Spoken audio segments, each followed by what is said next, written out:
Bell बजाओ और समा की खबर से बाखबर हो जाओ। तो इससे क्या होगा? खबरें हो या रीएनएक्टमेंट या हो सुबह सवेरे के टोटके, समा की खबर चाहिए तो बेल बजाइए।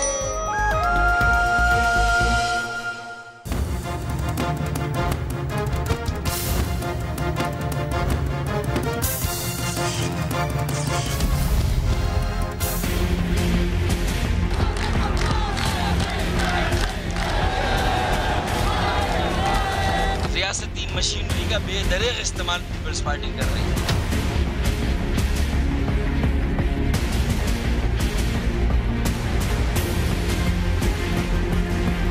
ये पाकिस्तान पीपल्स पार्टी के फरहान गनी ये बदमाशी कर रहा है, शुरू कर रहा है।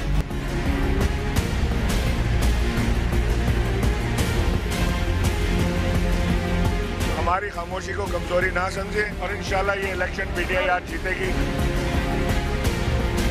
मेरे जो खदशात थे वो दुरुस्त साबित होते जा रहे हैं और रेंजर्स का जो रवैया है वो गैर जानिबदाराना नहीं है।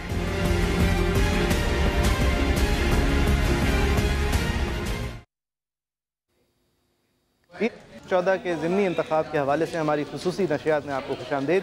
मैं हूं मोइज़ जाफरी, मेरे साथ टू कंपेयर टू एनालाइज होंगे हैदर वहीद साहब, Shahzad Iqbal in the studio, and हमें ज्वाइन करते रहेंगे representatives of different political parties और हमारे अपने नुमाइंदगान भी फ्राम द ग्राउंड। इस वक्त तक की जो खबर है वो आपके सामने थ्रू ब्रेकिंग न्यूज़ आ भी चुकी होगी। लीडिंग कैंडिडेट इस वक्त पाकिस्तान पीपल्स पार्टी के सईद गनी साहब हैं, जो कि एक सेनेटरशिप के आखिरी 2 साल के टर्म के तरफ हैं। उसके बाद ये समझा जा रहा है कि अगर वो क्वालिफाई कर जाते हैं यहाँ पे तो वो सेनेट को खुदाफिज करते हुए the lowest representation local government के बाद की तरफ आ जाएंगे, यानी कि प्रोविंशियल असेंबली ऑफ सिंध की तरफ आ जाएंगे। पीपल्स पार्टी का यहाँ पे PS 114 का जो हल्का है उसके अंदर चनेसर हॉल्ट के एरिया से पीपल्स पार्टी के सईद गनी साहब जो हैं वो हेल करते हैं। उनके अलावा जो कैंडिडेट्स हैं और जो मेजर कैंडिडेट्स हैं वो कामरान टिसोरी साहब न्यू टू पॉलिटिक्स हैं, सियासत के लिए भी नए हैं, MQM के लिए भी नए हैं, और वो उनको MQM का नॉमिनेट करना एक बहुत बड़ी तब्दीली के बाद ये भी दिलचस्प है। इसके ऊपर भी हम आज बात करेंगे, कल भी हमने बात करने की कोशिश की थी। उसके अलावा नजीब हारून साहब PTI के फाउंडर मेंबर ही नहीं है बल्कि फाउंडर हैं अपने मुताबिक, क्योंकि फाउंडर मेंबर चंद 100 होते हैं, वो उन 4 में से हैं जो कि बिल्कुल ही सबसे पहले वाले थे। उनको रिप्रेजेंट करने के लिए PTI ने चुना है। वो भी इस हल्के से एलियन है, लेकिन कराची के बहुत ज़माने से बासी हैं। PTI के पहले प्रेसिडेंट ऑफ द पार्टी भी थे।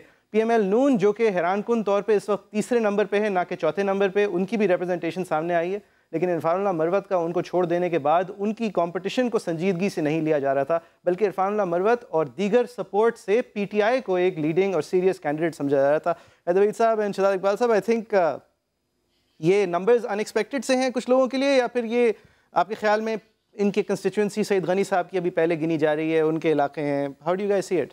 मेरे ख्याल से सईद गनी साहब जो हैं वो एक हुकूमत वक्त को रिप्रेजेंट करते हैं, और आइडियोलॉजिकल इलेक्शन ये नहीं है, बाई इलेक्शन है। बाई इलेक्शन में जो है वो तब्दीली और वो जो नेशनल नारे होते हैं और एक लार्ज स्केल चेंज की बातें कम होती हैं और लोकलाइज्ड बातें ज़्यादा होती हैं। जो भी लोकल लोगों के मसाइल हैं अगर कोई हल कर सकता है, अगर तीनों की नीयत, चारों की नीयत हम बराबर समझें, तो ज़ाहिर है सईद गनी साहब हैं। और इस इलेक्शन के दौरान भी चाहे पुलिस में भर्तियां हों या दीगर चीज़ें अगर हुई हैं इस इलाके में, या अगर कोई काम हुए हैं इस इलाके में, तो उसका क्रेडिट जो है वो सईद गनी साहब को जाएगा। और अपॉर्चुनिस्टिक वोट जहाँ तक है तो लोग ये समझेंगे कि इस इलाके की बेहतरी इसी में है कि हुकूमत वक्त का कैंडिडेट आए। और जब भी हम देखते हैं कि बाई इलेक्शन में ज़्यादातर हुकूमत वक्त के कैंडिडेट जीतते हैं, लेकिन पिछली दफ़ा 3000 और उससे पिछली दफ़ा 2008 में 2500 वोट लेने वाली पीपल्स पार्टी ये गैप किस तरह फिल करेगी, जबकि इरफानुल्लाह मरवत जो हैं वो भी PTI को सपोर्ट कर रहे हैं। तो आई थिंक उसका जवाब इस चीज़ में हो सकता है कि हमने पिछले लोकल गवर्नमेंट इलेक्शन में देखा PPP को यहाँ गेंस करते हुए, और सईद गनी साहब के भाई भी गालिबन यहाँ से काउंसलर हैं और सईद गनी साहब यहाँ रहते भी हैं। तो ये कुछ चीज़ें जो सईद गनी साहब को एक एज देती हैं, लेकिन मैं समझता हूँ कि PTI backed by Irfanullah Marwat, कुछ एथनिक और डेमोग्राफिक्स भी इस इलाके के ऐसे हैं कि I think you will see them gaining. और MQM जो है वो भी इस इलाके में पिछली दफ़ा भी 30,000 वोट ले चुकी है, तो कैन नॉट बी डिस्काउंटेड। तीनों में आई थिंक कांटे का मुकाबला होगा, और MQM आई थिंक कि आप वोट देखेंगे कुछ बढ़ते हुए। सही, और बढ़ भी रहे हैं, they've come into the thousands। Shahzad Iqbal, ये जो पिछला आखिरी जो ज़िमनी जो लोकल गवर्नमेंट का मकामी हुकूमत का इंतखाब हुआ है उसमें तकरीबन 1/3 सीटें पीपल्स पार्टी ने ली हैं, जिसके बेसिस पे वो अपना कॉन्फिडेंस दिखा रहे थे। आज वो कॉन्फिडेंस आया इस तरह है जिस तरह हैदर वहीद साहब ने कहा, 3000 पिछली दफ़ा वोट लिए थे, अभी से 3000 हो गए। और इसका क्रेडिट बहुत हद तक सेनेटर सईद गनी को जाता है, क्योंकि मैंने उस लोकल बॉडी में भी जाकर वहाँ पे कवर भी किया था और उनको इंटरव्यू भी किया था। उन्होंने बड़ी मेहनत की अपने इलाके में और उसका रिजल्ट हम देख रहे हैं कि वोट्स की सूरत में नजर आ रहा है। और जो एक एडवांटेज उनको होगा वो MQM में डिवाइड का है। MQM लंदन, MQM पाकिस्तान जब से डिवाइड हुआ है, वो भी एक एडवांटेज पीपल्स पार्टी को मिलेगा। लेकिन इस पर कोई शक की बात नहीं है कि सेनेटर सईद गनी साहब ने उस हल्के में काम भी किया है, इसलिए वो इस पोजीशन में है। 18,000 वोट लोकल बॉडीज़ में लिए थे यहाँ से पीपल्स पार्टी में, जबकि 2013 में जैसे हैदर वहीद बता रहे हैं 3,800 या 3,900 थे। तो वहाँ से उन्होंने कम बैक करना तो शुरू किया और इसीलिए वो समझ रहे थे कि हम फेवरेट हैं इस हल्के में। अदरवाइज आप देखते रहे तो 2 मरतबा इरफानुल्लाह मरवत जीते हैं, MQM यहाँ से जीती हुई आई है, तो कंपटीशन वरना इन्हीं दोनों के बीच में होता है। कुछ जरा इंडिपेंडेंट पोजीशन है यहाँ पे, उनकी एक अपना पॉकेट हल्का है जी, उनकी भी है, खास तौर पे पख्तून जो बेल्ट है वहाँ पर वो काफ़ी स्ट्रॉन्ग है। और ऐसा नहीं है कि वो मुकम्मल तौर पे PTI को सपोर्ट कर रहे हैं। कुछ इलाके ऐसे हैं जैसे अख्तर कॉलोनी हो गया, मंजूर कॉलोनी, वहाँ पर वो सपोर्ट कर रहे हैं PTI को, बट ये खुद MQM कह रही है कि उनके जो लोग हैं इरफानुल्लाह मरवत के, वो हमें महमूदाबाद और कश्मीर कॉलोनी वहाँ पे हमें सपोर्ट कर रहे हैं। तो डिवाइडेड है, ऐसा नहीं है कि वो एक ही जमात को सपोर्ट कर रहे हैं।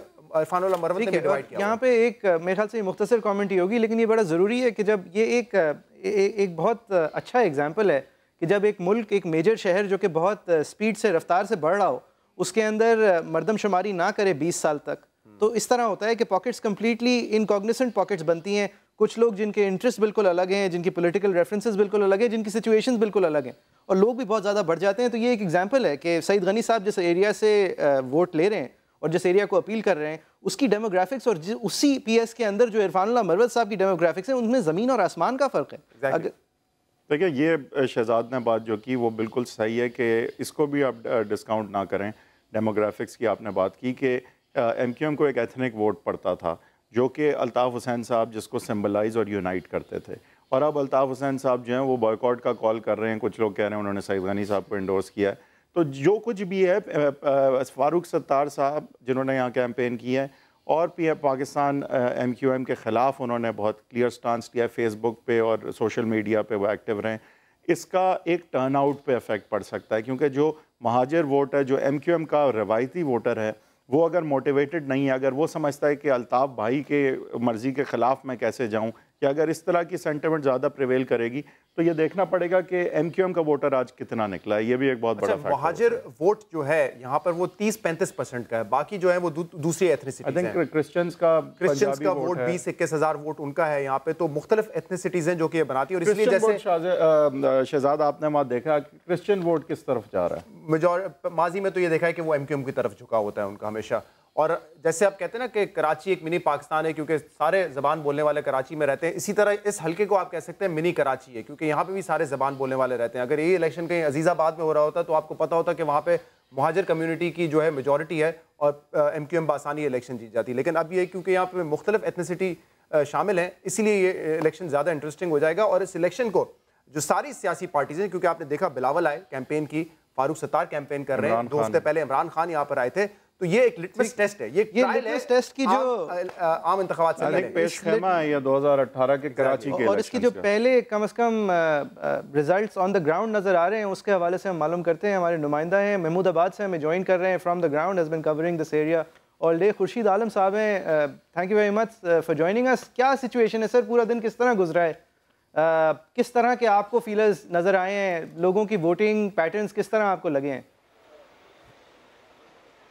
जी बिल्कुल, सबसे पहले तो मैं बताऊं कि आमतौर पर बाई इलेक्शन में जिस तरह देखा जाता है कि टर्नआउट कम होता है, वोटरों को निकालना एक अजाब हो जाता है खुद सियासी जमातों के लिए, मगर आज ऐसा नहीं था। आज बिल्कुल मेले जैसा समा था, जश्न जैसी कैफियत थी और ख़ासा जोश खरोश था। और जैसा आप बात कर रहे थे, इस इलाके में, इस हल्के में जितनी भी लिसानी इकाइयाँ हैं उन सब में खासा जोश खरोश देखा गया। PTI के कैंप में जोश खरोश था, जमात इस्लामी के कैंप में, MQM के कैंप में, पीपल्स पार्टी के कैंप में, और तमाम जो पोलिंग स्टेशन का हमने दौरा किया तो सब लोग बहुत पुरजोश थे। और 3 बजे के बाद महमूदाबाद और कश्मीर कॉलोनी, अख्तर कॉलोनी की सड़कों पर बिल्कुल रैलियाँ निकलना शुरू हो चुकी थी, अपने अपने जमातों के हक़ में नारेबाजी भी हो रही थी। अब तक जो इतलात हमारे सामने आई हैं गैर सरकारी गैर हतमी नताइज के मुताबिक 15 से ज़ायद पोलिंग स्टेशनों के नताइज आना शुरू हो गए हैं, और MQM के ज़राए का ये कहना है कि नताइज उनके हक़ में खासे बेहतर हैं। मेरे साथ मौजूद हैं MQM की रुकन कौमी असम्बली समन जाफरी, उनसे पूछता हूँ मैडम ये बताइए कि आज का ट्रेंड कैसा रहा और क्या कहना चाहेंगे, अब तक की क्या इत्तलात हैं आपके पास? अल्हम्दुलिल्लाह बहुत अच्छा ट्रेंड रहा। आप देख रहे हैं कि हम काफ़ी दिन से जो है ये कैंपेनिंग कर रहे थे और जो वाइब हमें मिल रही थी वो बहुत उम्दा थी। और आज वोटर्स ने जो है निकल कर जो उनका टर्न आउट था बेहतरीन था, उनका जो रिएक्शन था बेहतरीन था अल्हम्दुलिल्लाह, और वोटिंग बहुत ज़बरदस्त रही। और आपने कहा ज़राए के मुताबिक MQM के ज़राए से ज़्यादा मीडिया ने देना शुरू कर दिया है कि मुत्तहिदा कौमी मूवमेंट पाकिस्तान जो है इस वक्त वो फर्स्ट नंबर पर लीड कर रही है। माशाअल्लाह। ये बताइए कि आपको सबसे ज़्यादा खतरा किस जमात से, पीपल्स पार्टी से, जमात इस्लामी से या PTI से रहा अब तक आज के? देखिए खतरा तो मेरे ख्याल में किसी से भी नहीं रहा, उसका आप लोग भी कवर कर रहे थे और खुर्शीद भाई आप खुद फील्ड में थे, आपने खुद देखा था कि बाकी सारे कैंपों पे नारेबाजी ज्यादा हो रही थी क्योंकि उनके पास वोटर ही नहीं आ रहा था। हम काम करने में मसरूफ थे क्योंकि हमारे पास तड़ातड़ वोटर आ रहा था, इसलिए खतरा किसी से भी नहीं। ठीक है खुर्शीद साहब, ये आपकी तरफ अगर आप बता दें सर, आपने पूरे दिन इस हल्के को एज ए रिपोर्टर देखा है, आपके ख्याल में ये रेंजर्स के हवाले से जो ऑलरेडी सुबह से सईद गनी साहब की तरफ से शिकायत आ रही हैं, फारूक सत्तार साहब की तरफ से और MQM की तरफ से हुकूमती आर्म्स इस्तेमाल करने की बातें सामने आ रही हैं, आपने कुछ देखा? आपने माहौल किस तरह देखा, या वो भी जश्न का ही समा था? नहीं, ऐसा नहीं था, बल्कि हम ये कह सकते हैं कि इब्तिदा में सुबह का जब आगाज़ हुआ और पोलिंग स्टेशनों पर जब मीडिया के वो दोस्त गए जिनके पास इलेक्शन कमीशन का जारी करदा पास था, तो बाज़ जगहों पर उनको अंदर दाखिले की इजाज़त नहीं दी गई, जिसकी वजह से मीडिया में जब ये खबरें आईं तो उसके बाद RO का ये कहना था कि मीडिया को पासेस जारी किए गए, उनको जाने दिया जाए। और बाद में खुद DG रेंजर्स ने भी ये कहा कि मीडिया कहीं भी जा सकता है और देख सकता है कि ऐसी कोई बात नहीं है। मैं आप जो बात कर रहे थे तो उसमें आपको एक कुछ डेटा बताना चाहता हूं कि 1988 में इसी हल्के से इरफान मरवत कामयाब हुए थे, 90 में उनका ताल्लुक मुस्लिम लीग से था, 1990 में मिर्ज़ा शाहिद बेग MQM के वो यहाँ से कामयाब हुए, 1993 में MQM ने बाइकाट किया था कौमी असम्बली का, लेकिन सूबाई असम्बली का हल्का उनके पास मौजूद था, सूबाई असम्बली में उन्होंने कॉन्टेस्ट किया था MQM ने। राना सफदर एडवोकेट यहाँ से जीते थे। आलम साहब थैंक यू, जरा हमें इंटरप्ट करने, इरफान मरवत साहब हमें ज्वाइन कर रहे हैं। इस उनकी कैंडिडेसी ख़त्म करने के बाद अदालत उज़्मा की तरफ से ही आज ये पॉसिबल हुआ है। मरवत साहब thank you very much for joining us. आपने पब्लिकली अपना वेट PTI के पीछे डाला है, आपने किस तरह देखा आज के इलेक्शन को, आपकी इसके कॉन्डक्ट के हवाले से क्या कमेंट्स होंगी? देखिए मेरे हिसाब से जी जो हम पहले खदशात का इज़हार कर रहे थे वही हुआ कि सिंध गवर्नमेंट की पूरी मशीनरी यूज की गई, सरकारी लोगों को इस्तेमाल किया गया, पुलिस के जितने अफसरान हैं उनको यूज किया गया थ्रू द वेरियस DIG। 4 लोग तो खाली SHO लगाए गए इलेक्शन से 5-6 दिन पहले वेरियस एरियाज ऑफ कराची, जो यहाँ के रहने वाले हैं, just to get their support. बाहर का आपने खुद ही आज देखा होगा कि जी किस किस्म का था हिसाब किताब, वहाँ पे पूरी स्टेट मशीनरी इस्तेमाल हुई है जी, ठीक है। Now, unfortunately, इरफान साहब ये आप सर ये सारी कमेंट सही सर, लेकिन थर्ड क्यों, फिर फोर्थ क्यों? ये सेकंड तो MQM आ रही है, उसके पास ना कोई स्टेट मशीनरी है, ना उनके पास पुलिस है और फौज, if anything are as unhappy with them as they would be with anyone else really.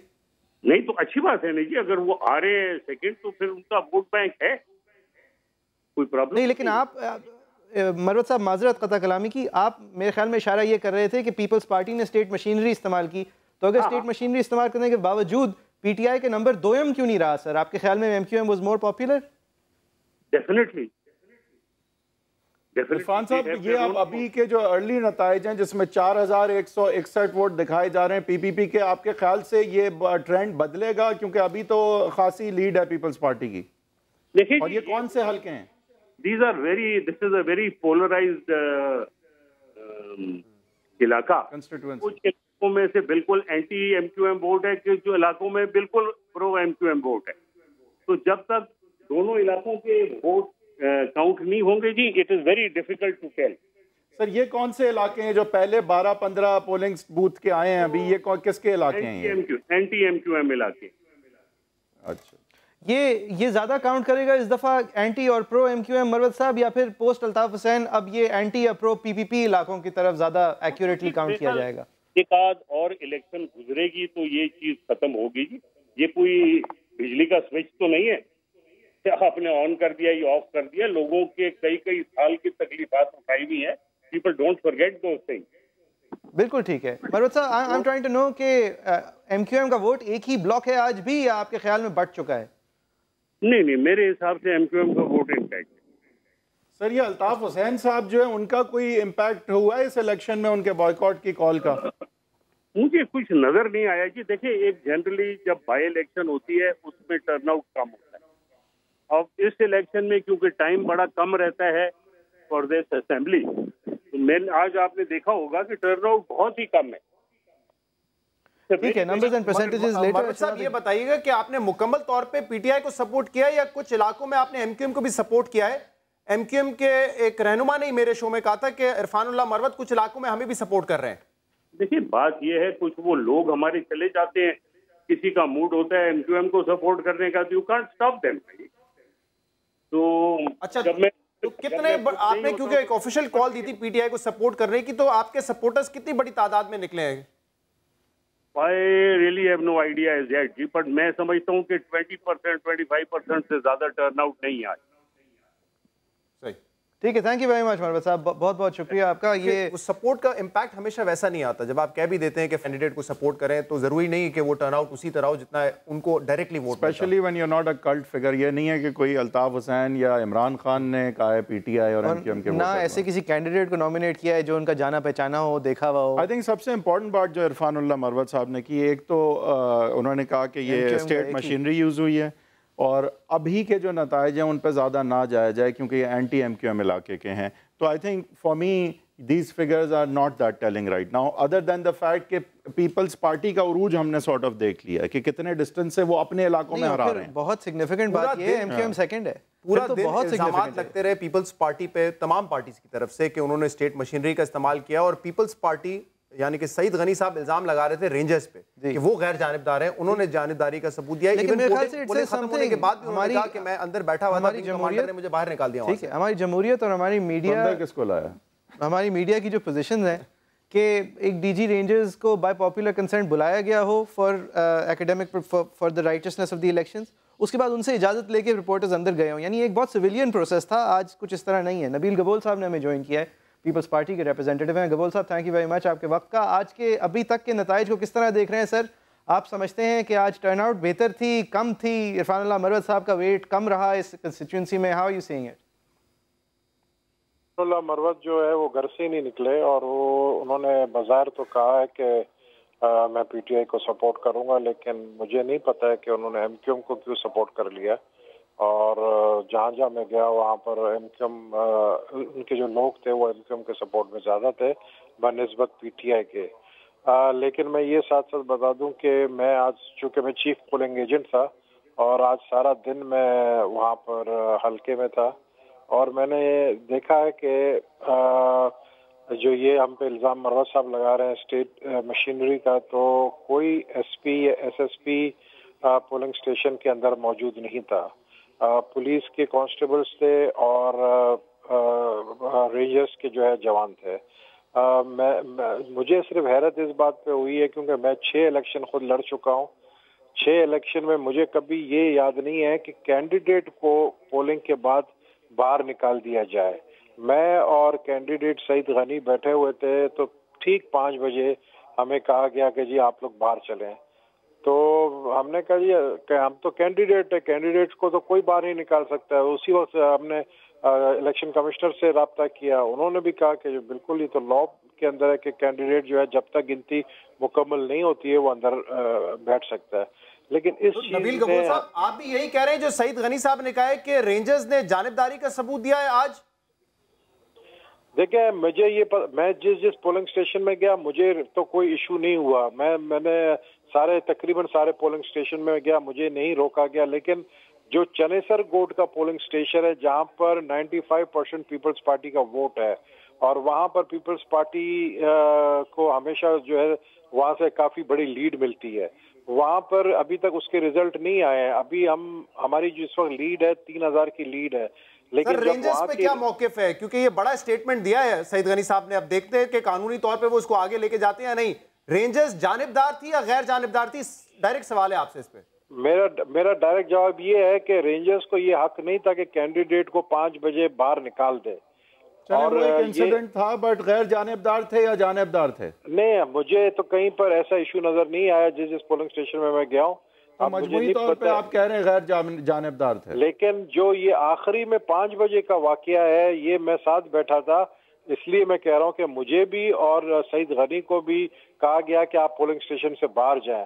ये रेंजर्स को नहीं करना चाहिए। आपके लिए संगीन नहीं है गबोल साहब कि अगर गिनती का जब वक्त आए, यानी कि जब 1 मिनट में पूरे दिन के सारे नताइज का लेफ्ट और राइट हो सके, और जहाँ पे आपका आईनी हक है, कानूनी हक है कि आप वहाँ पहुँचे हुए हों, देख रहे हों, आपके रिप्रेजेंटेटिव्स हों, वहाँ आप नहीं थे, तो इज दिस नॉट शॉकिंग? या आप समझते हैं वो सबके साथ यही कर रहे थे, या उनको बाकियों को इलेक्शन लॉस का इल्म नहीं था? जब आपको निकाला तो बाकी किसी पार्टी के नुमाइंदों को तो नहीं आने दिया? नहीं, मुझे तो कोई बाकी पार्टी के नुमाइंदा नजर नहीं आया, लेकिन कोई कैंडिडेट, आप देखिए ये लॉ है, आप किसी भी इलेक्शन कमिश्नर से पूछ लें, साबिका इलेक्शन कमिश्नर से कोई पूछ लें। तो क्या वजह बताई उन्होंने आपको निकालने की? उन्होंने कहा जी आप लोगों को सिक्योरिटी थ्रेट है यहाँ पर, और हमारा काम है आप लोगों को सिक्योरिटी देना, और आप लोग अगर अंदर रहेंगे आप लोगों के लिए सिक्योरिटी थ्रेट है। ठीक है, that changes a lot of things. इससे नबील गबोल साहब, थैंक यू वेरी मच। एक नबील गबोल साहब, आपसे और चीज पूछनी थी। आपने कहा कि चनेसर गोट के ये पोल नहीं है, पोलिंग बूथ जिनसे पहले अभी ये नताइज आए हैं, तो ये कौन से इलाके हैं सर? ये किसका स्ट्रॉन्ग होल्ड है जहाँ से अभी आप लीड कर रहे हैं 4000 कुछ वोट लेके? देखें, जो रिजल्ट अभी आ रही है इसके बाद मुझे तो अभी पूरा यकीन है इंशाल्लाह कि पाकिस्तान पीपल्स पार्टी भारी अक्सरियत से कामयाब होगी, क्योंकि ये वो इलाके हैं जिन इलाकों ने पहले कभी पीपल्स पार्टी को वोट नहीं दिए, उन्होंने भी हमें वोट आज दिया है।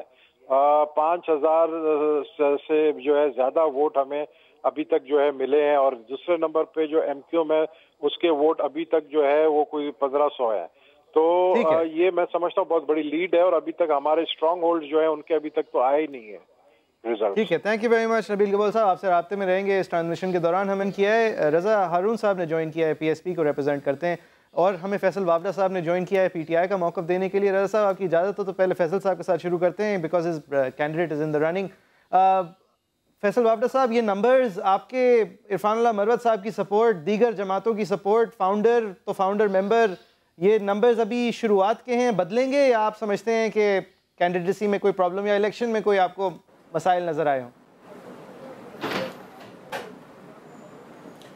जाफी साहब, बहुत शुक्रिया आपका। देखिए, मैं तो अभी लंदन हूँ, मुझे फील्ड का तो नहीं पता, मैं तो 3-4 दिन से लंदन में आया हूँ। तो व्हाट आई कैन से इसके, देखिए इलेक्शन के अंदर डायनामिक्स होते हैं, और डायनामिक्स के अंदर चीज़ों को बड़ा अप्रोप्रिएट लेना ज़रूरी है। बार बार ये कह देना कि जी हमें डिफिकल्टीज हो रही है is not an excuse. Relevant बात करनी चाहिए। देखिए, एक तो पीपल्स पार्टी इस बार इत्तेफाक ऐसा हुआ है कि कैंडिडेट सारी पार्टीज ने अच्छे बेहतर कैंडिडेट उतारे हैं, जिसमें सईद गनी एक बेहतर आदमी है, क्या कहते हैं टिसोरी अगेन कंपैरेटिवली एक अच्छा चेहरा है, क्या कहते हैं, हमने बहुत ही अप्रोप्रिएट आदमी नजीब हारून को उतारा, रिगार्डलेस के फाउंडर मेंबर है या नहीं है। एक बहुत ही ईमानदार और बड़ा ही जिसको कहते हैं जो मुनाफिक ना हो वो आदमी है, और बड़ा कैंडिडेट है, और has the will to deliver, और पीछे से भी तगड़ा है, फाइनेंशियली इज क्वाइट ओके। तो ये बड़ी इंपॉर्टेंट चीजें जो देखनी बड़ी जरूरी हैं। अब ये बार बार आप ये आके कहें कि जी हमने वहाँ फलानी जगह इशू हो गया, जैसे नबील साहब कह रहे थे, या एमक्यूएम रो रही थी, या सब कुछ हो रहा था। प्रॉब्लम ये है कि देखिए, इलेक्शंस के अंदर सिर्फ वोटर का ही काम नहीं होता कि वोट दे, उसके लिए आपको स्ट्रक्चर की जरूरत है। उस स्ट्रक्चर के साथ कुछ जगहों पे आपको फाइनेंशियल डेवलपमेंट करने की जरूरत है, कोई मंशूर देने की जरूरत है, और फिर आपको एक बड़ा इंपॉर्टेंट एलिमेंट है जो हम मिस आउट कर जाते हैं, स्पेशली जब कराची की बात करते हैं, कि देखिए प्यार के बदले प्यार, इज्जत के बदले इज्जत, तालीम के बदले तालीम, और डंडे के बदले डंडा, हाथ के बदले हाथ, टांग के बदले 2 टांगे। ये जब तक तरीकेकार अडॉप्ट नहीं होगा, इट्स अनफॉर्चुनेट, लेकिन जब तक अडॉप्ट नहीं होगा आप आगे नहीं बढ़ सकते। आप ईमानदार, तो बहुत सारी पार्टीज में शरीफ आदमी जो है वो फौज में फ्रंट लाइन में बंदूक तो नहीं चलाता, क्योंकि वो शरीफ आदमी, उसका दिल कमजोर है। आपको हर चीज के डायनामिक्स के हिसाब से चलना होता है, और वो बड़ा जरूरी है। हर वक्त नारे या बड़ी स्टेटमेंट्स काम नहीं करती, कुछ चीजें पब्लिक को दिखाना बड़ी जरूरी है। और जब आप कहते हो कि आप मुखलिस हैं, जो कि नजीब हारून बिल्कुल मुखलिस आदमी है पाकिस्तान के साथ, कराची के साथ, और कुछ कर भी सकता है, ये मैं आपको बड़े ऑथेंटिक अपनी असेसमेंट दे रहा हूँ, अपनी ऑब्जर्वेशन दे रहा हूँ, जो मैं उनको जानता हूँ, क्योंकि मैं कभी भी किसी को ट्रिपल ए नहीं रेट कर देता, यू नो दैट। तो उस हिसाब से मेरे ख्याल से डायनामिक्स बड़े डिफरेंट थे। और इसके अंदर एक और बड़ा इंपॉर्टेंट है इस इलेक्शन के अंदर जो चीज जरूरी है, वो ये कि ट्रेंड सेट करेगा नंबर 2 कि MQM विदाउट अल्ताफ हुसैन कहाँ खड़ी होती है, उसके अंदर भी बड़ी गेम चल रही है। मरवत साहब इलेक्शन में नहीं खड़े हुए, हमें सपोर्ट की। मेरी अपनी राय ये है कि वो पार्शल सपोर्ट दे रहे हैं क्योंकि वो चाहते हैं कि अगर आज सर वोट्स भी इसी चीज़ की अक्कासी कर रहे हैं कि वो पार्शियली सपोर्ट है एट बेस्ट, क्योंकि PTI इस वक्त जो प्रेसिडेंट सेट कर रही है वो सेकंड नहीं बल्कि थर्ड का है। रज़ा हारून साहब, thank you very much for joining us. ये अपडेट आपने देखी होंगी सर फ्रॉम द सिटी। आज आपके ख्याल में ये इलेक्शन किस तरह टर्न आउट कर रहा है? एज एक्सपेक्टेड MQM का वोट मेरे ख्याल से आपको with greater interest than the average person, average political person देख रहे होंगे, आपके लिए भी ये एक मार्कर है। How do you see it? मैं इस इलेक्शन को भी देख रहा हूँ, इस कैंपेन को भी देख रहे हैं, और शायद मेरा तजुर्बा 114 के हवाले से यूँ ज़्यादा है कि इस इलाके में मैंने काम किया हुआ है।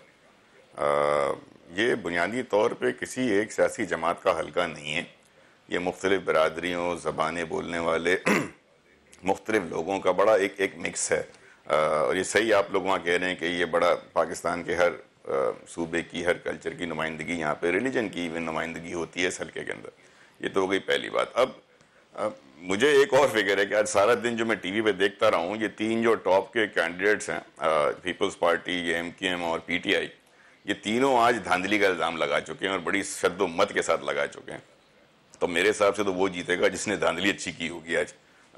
जो तीनों ने कह दिया धांधली हो रही है तो नहीं इस लड़ रहा तरह से है। होगा रज़ा साहब, वो अमूमन यही कहता है, लेकिन एक और इंटरेस्ट आपको इसमें ज़रूर होना चाहिए कि अल्ताफ हुसैन साहब के बॉयकॉट की कॉल के बावजूद एक नॉर्मल बाई इलेक्शन का टर्नआउट नजर आ रहा है। आपके ख्याल से MQM का वोटर आज निकला है या नहीं सर? क्योंकि आप MQM के वोटर को बखूबी समझते हैं। फिर वही कहा ना, मेरी अर्ज 114 के हवाले से ये है कि बाकी हर कॉन्स्टिट्यूएंसी से देखिए ये MQM की कॉन्स्टिट्यूएंसी नहीं रही है ना। अभी आप लोग खुद ही बता रहे थे 88 से जो इलेक्शन यहाँ पर, इवन 85 से जो इलेक्शन हो रहे हैं, 88 का ले लें, 90 का ले लें, 92 के इलेक्शन में पहली दफा यहाँ से, 90 के इलेक्शन में एक दफा MQM जीती थी। MQM यहाँ से रिवायती तौर पे सीट नहीं जीतती है। ये जिस तरह 250 से MQM रिवायती सीट नहीं जीती है। 2002 के इलेक्शन में मरवत साहब यहाँ से जीते थे, फिर 2013 के इलेक्शन में मरवत साहब जीते हैं, उससे पहले चौधरी मजीद साहब हुआ करते थे 88 में, वो जीते थे। तो इस इलाके के वोट बैंक पे जो तज्जिया आप अखज़ करना चाह रहे हैं MQM लंदन, MQM पाकिस्तान का, वो मैं नहीं समझता कि वो मुनसिफाना होगा। ये कराची की दीगर जो 30,000 वोट लिया था MQM ने यहाँ से, वो इसलिए लिया था क्योंकि अल्ताफ हुसैन उस वक्त कायद थे MQM के और सारे डिसीजंस वही लेते थे, या धांधली से लिया था MQM ने वोट? नहीं शहजाद, MQM के लंदन के, पाकिस्तान के और अल्ताफ हुसैन के होते हुए ये 2002 का इलेक्शन यहाँ से आ रहे हैं, 2013 के इलेक्शन यहाँ से आ रहे हैं। तो मैं ये नहीं कह रहा कि ये कोई बहुत बड़ा फैक्टर था। सर ये रवायती सीट नहीं है, हम मानते हैं, लेकिन गढ़ नहीं है MQM का। लेकिन जो भी MQM के यहाँ वोटर हैं, जो पहले वोट करते आए हैं, आज उनका टर्नआउट, सिर्फ MQM के रवायती वोटर का टर्नआउट जो है कैसा रहा है आपके साथ? वो निकले बावजूद आपकी तसल्ली के लिए काम करते हैं ना बॉस सुन तो लेना, मुझे बुलाए ना प्रोग्राम में, थोड़ा सा आपकी तसल्ली के लिए काम करते हैं ना। 2002 में यहाँ से MQM के कैंडिडेट को मिले थे 11,500 समथिंग वोट। 2008 में ये वोट बढ़ के हो गए 22,000। 2013 में ये वोट बढ़कर हो गए 2013 में ये वोट बढ़कर हो गए 30,000। तो ये जो चीजें हैं ना, ये इसके अंदर बहुत सारे फैक्टर्स हैं। आप ये नहीं कह सकते कि फला बैंड जो है वोट का वो MQM के साथ रहा है। हाँ, ये रिजल्ट जो है बड़े इंटरेस्टिंग होंगे। MQM लंदन, MQM पाकिस्तान की डिवाइड को जांचने के लिए, इनके दरमियान मुआवजा करने के लिए बहुत इंटरेस्टिंग होगा। लेकिन स्टिल पूरा रिजल्ट आना बाकी है। बड़ा multi ethnic, multi cultural type का ये 114 है, तो इस पर बहुत सारे तज्जियात को हम फ्यूचरिस्टिक फोरकास्ट नहीं कह सकते। PSP ने क्यों नहीं जरूरी समझा कि अपने आप को भी आजमाए? हर कोई ये कह रहा है कि ये एक ट्रायल है, ट्रेंड सेट करेगा आम इंतखाबात के लिए। आपके पास एक मौका था, क्यों नहीं आजमाया? बिलावल ने कैंपेन किया, फारूक ने कैंपेन किया, इमरान खान खुद आए, PSP क्यों बाहर बैठी रही? बहुत अच्छा, वेरी गुड। शहजाद, अभी आपके ही समा पे कल चल रहा था, और correct me if I am wrong, क्योंकि मैं समा की न्यूज दे रहा हूँ, 13 करोड़ रुपए खर्च हुए 3 जमातों की जानिब से। 5 करोड़ रुपए खर्च हुए तशहीरी मुहिम पे, और 8 करोड़ रुपए खर्च हुए ये कैंप लगाने के इंतजाम से। अब ये MPA बनेगा सिर्फ 2 महीने के लिए, बहुत ज्यादा शायद 3 महीने के लिए। इसने कौन सा तोप चलानी है 2 महीने में? ये 13 करोड़ रुपए खर्च होने के बाद इलाके के 114 के मसले 3 महीने हो, लेकिन इसका पेश खेमा अगर ये अगले पूरे इलेक्शन का बन रहा है कराची के, तो इम्पोर्टेंट तो हो गया ना सर? नहीं नहीं ऐसा नहीं है ना, ना ना ना, एक मिनट होल्ड करें ना, आपके तज्जिए भाई वो आपके अपने होंगे, मेरे तज्जिए सियासी भी हैं, तजुर्बे पे भी मबनी है। ठीक है, आप समझते हैं कि it was not monetarily pertinent to run. Kamran Tessori sahab ने हमें ज्वाइन किया है जिन्होंने वो मॉनेटरी पर्टिनेंस को एक अलग तरीके से देखा।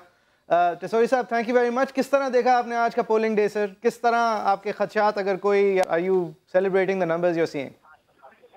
बिस्मिल्लाहिर्रहमानिर्रहीम।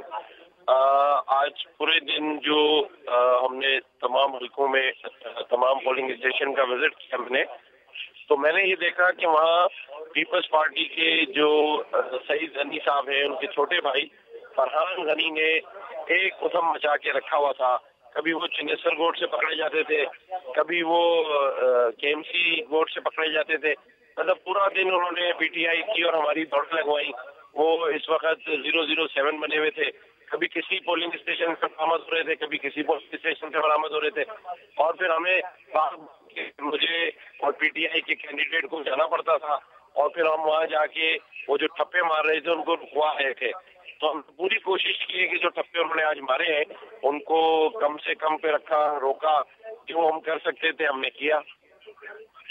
ठीक है, आप ब्रॉडली रेंजर्स की कार्रवाई से मुतमईन नहीं है? आप समझते हैं कि उन्होंने जो ओहदा संभाला था, जो रिस्पॉन्सिबिलिटी ली थी, उसमें वो फेल हो गए हैं और आज धांधली, खातिर खा धांधली हुई है? देखिए, शुरू में जब सुबह का टाइम था, मैंने जिन पोलिंग स्टेशन का विजिट किया वहाँ पर रेंजर्स ने अपनी जो नफरी लगाई थी, उनका बिहेवियर बहुत अच्छा था, उनका सिस्टम मुझे बहुत अच्छा नजर आ रहा था।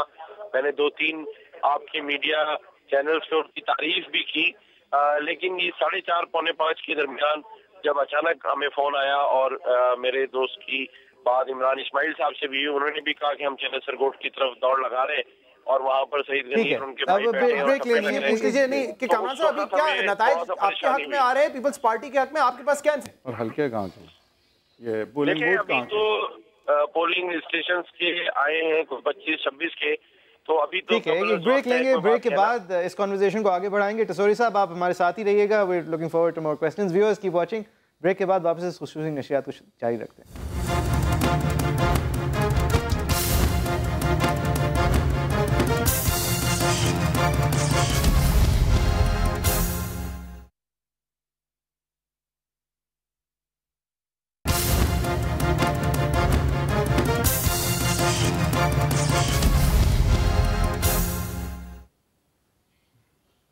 इलेक्शन स्पेशल ट्रांसमिशन के अंदर एक बार फिर से खुशामदीद। हम बात कर रहे हैं एक सरप्राइजिंग सा, कल की जो रिप्रेजेंटेशन थी उसके बाद सरप्राइजिंग सा 4th पीटीआई प्लेस पीटीआई जो अब शायद 3rd प्लेस की तरफ गामजन है। एमक्यूएम ने अभी 2000 का नंबर अबूर किया है, लेकिन to the surprise of many people's party इस वक्त with more than 5000 votes now I believe sir फहरिस्त है। हम इस सेगमेंट के अंदर भी इसी इलेक्शन के हवाले से बात करेंगे। ये नंबर्स कहाँ से आ रहे हैं, ये अभी ऑफ द स्क्रीन भी हम समझ रहे थे कि अहम है। ये we will try to get information on ये कौन से यूसीज पहले हैं, कौन से। आई थिंक वो इसलिए बहुत ज़रूरी है क्योंकि ये पोलराइज्ड और एथनिकली इस तरह डिवाइडेड, पॉलिटिकली डिवाइडेड कंस्टिट्यूएंसी है कि अनटिल यू नो कि ये कहाँ से आ रहे हैं, आप कुछ भी जो है हतमी तौर पे नहीं कह सकते। हतमी तौर पे तो शायद फिर भी नहीं कह सकते, लेकिन अब देखें अगर ये एमक्यूएम के इलाकों से आ रहे हैं तो फिर यू नो कि MQM is in big trouble. But अगर ये पीपीपी का चनेसर कोड से आ रहे हैं तो फिर may be this lead isn't, हाँ फिर ये लीड इतनी ज्यादा नहीं और एमक्यूएम दूसरे नंबर पे। ठीक है, तो ये डायनामिक्स, और अगर ये वो 2 इलाकों से आ रहे हैं जो यूसीज इल्फानुल्लाह मरवत साहब के अंडर है और जहाँ पख्तून वोट बहुत ज्यादा है, तो फिर तो पीटीआई को मेरे ख्याल से समझना चाहिए कि वो इलेक्शन हार जाएंगे। ठीक है, नंबर्स पे क्लैरिटी के बगैर ये numbers are just well preliminary numbers. I think ये नंबर्स जो आप देखें 8500 और 2000, अगर ये हम एवरेज ले लेते और सारे ये पोलराइजेशन नहीं होती तो पीपीपी मेरे हिसाब से तो जीत चुकी है। ठीक है, और 20% टर्नआउट आई थिंक ये आप नहीं कह सकते। नहीं, लेकिन 8000 versus 3000 for everyone else, 4000 for everyone else with 20% turnout, तो मेरे ख्याल से ये अभी से एक इंडिकेटर है और बहुत स्ट्रांग इंडिकेटर है। इरफान साहब कह रहे हैं जो घर में रहे हैं पूरा दिन, जो अकॉर्डिंग टू नबील गबूल। ठीक है, अकॉर्डिंग टू नबील गबूल, इरफान साहब बहुत फर्क है। ये सही है। हमें ज्वाइन किया, मेरे ख्याल से फैसल सज़वारी साहब ने ज्वाइन किया है एमक्यूएम पाकिस्तान को रिप्रेजेंट करने के लिए। नहीं, वो ज्वाइन करेंगे हमें एमक्यूएम पाकिस्तान को रिप्रेजेंट करने के लिए। 25% पोलिंग स्टेशंस जो हैं वो पोल हो चुके हैं, यानी 92 में से कितने हैं मोहित साहब? 92 हैं, 92 में से 25 अगर poll, more than 30%, more than good enough sample. More than 25% अगर पोलराइजेशन ना होती तो ये सैंपल बहुत बड़ा था। नहीं, लेकिन पोलराइजेशन हो भी तो मेरे ख्याल में 8,800 वर्सेस 2,1600 और 800 बहुत बड़ी लीड है, बहुत बड़ा डिफरेंस। अगर इवन अगर ये सारी चनेसर गोट के नहीं है तो पीपीपी जीत चुकी है। इवन अगर आपसे कहें कि महमूदाबाद से रिजल्ट आने बाकी हैं, वो उन इलाकों से आने बाकी हैं जहां पे एमक्यूएम ज्यादा पॉपुलर है, तब भी ये बहुत बड़ा मार्जिन है, बहुत बड़ा मार्जिन है कंसीडरिंग बाय इलेक्शन है, कंसीडरिंग अगर हम माने 20% टर्नआउट है, 25% होगा, 20-25,000 पे जीतेगा ना आज कोई, मेरे ख्याल से 25,000 पे जीत जाएगा कोई। I would think so. तो फिर 8 मींस के आधा पौना आधा तो हो गया। ज्यादा अहम ये है कि 8 एक तरफ और ज्यादा से ज्यादा दूसरी तरफ 2,000, that's a big difference. Numbers preliminary हैं, गेस इसका मतलब जो है एक मर्तबा फिर रेंजर्स जिसकी तरफ जो झुकाव था वो पार्टी हार गई, क्योंकि यही इल्जाम एमक्यूएम लगा रही थी रेंजर्स पर जब 246 का इलेक्शन हुआ था। वो कह रहे थे कि खुलकर इमरान इस्माइल को सपोर्ट की जा रही है, ये उस वक्त एमक्यूएम का क्लेम था और इमरान इस्माइल साहब बुरी तरह हार गए थे। आज यही क्लेम पीपल्स पार्टी कर रही है। ये कंटेस्टेड है, वो हल्का जरा सा जोक था इमरान इस्माइल साहब के लिए, इसीलिए इमरान इस्माइल साहब को शायद कैंडिडेसी भी मिली थी, लेकिन ये एक बहुत कंटेस्टेड एंड ओपन हल्का है।